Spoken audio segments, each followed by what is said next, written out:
So tanggalin natin tong kanyang scanner. Tanggalin muna natin to mga kaibigan.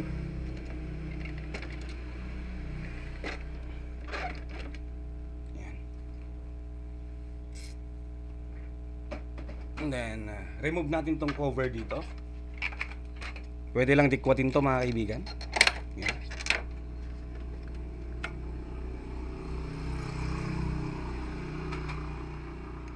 And then tanggalin natin yung print head syempre. Ito yung kanyang print head mga kaibigan, para ma-remove natin yung flex cable.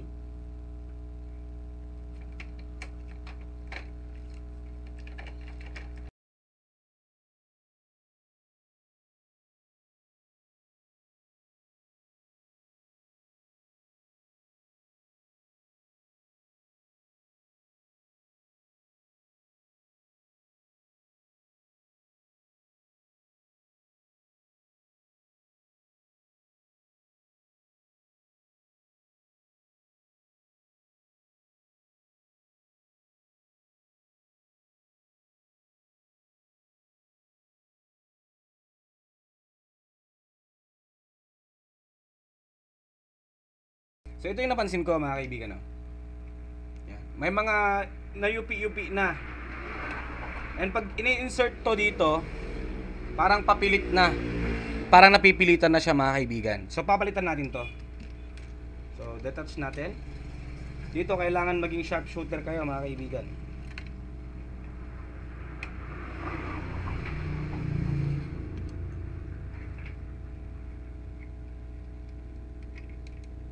Nilagyan na rin ng glue sa previous repair. So tanggalin natin to. Meron tayong merong spring na matatanggal diyan mga kaibigan, ha. Careful kayo.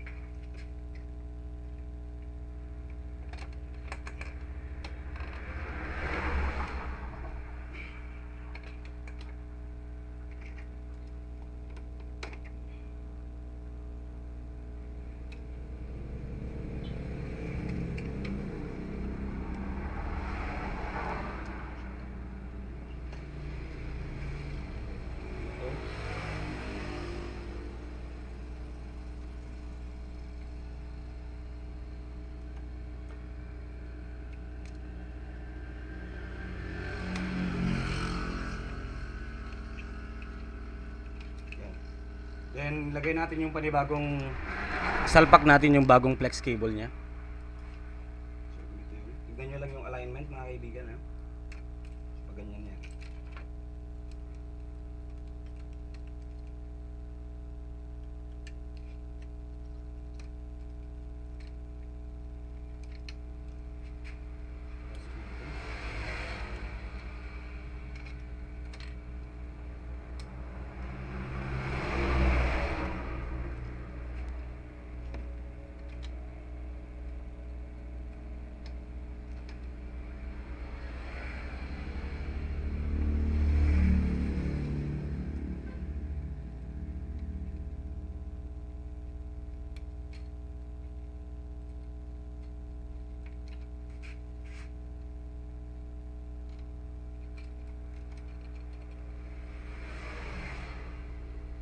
I-touch yun ng maayos yung kanyang belt. Then, fit natin. Dapat mag-lock yan mga kaibigan. Yun. So nag-lock na siya. And then this time, ito naman yung pahirapan mga kaibigan. Pero ang strategy, papagilid nyo to. Yan.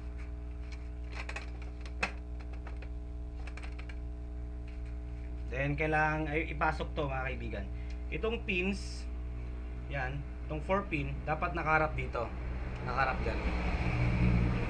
So baka hindi niyo na rin makita dito, mga kaibigan. Kasi pahirapan to eh. Pero dapat meron kayong mga tools such as tweezer tool or anything na panulak.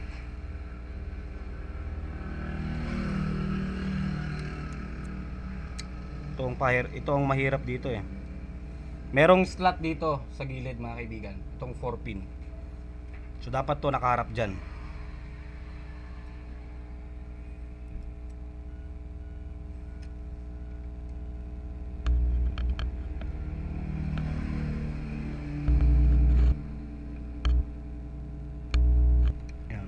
So dapat meron kayong tool na ganito. Sana mag-work mga kaibigan.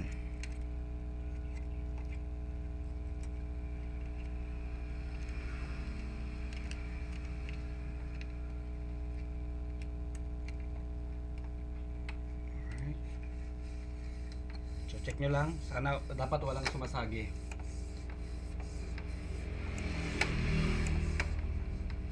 So may sumasagi sa part na to. Yan, okay. Ngayon lagay natin yung kanyang flex, yung kanyang print head.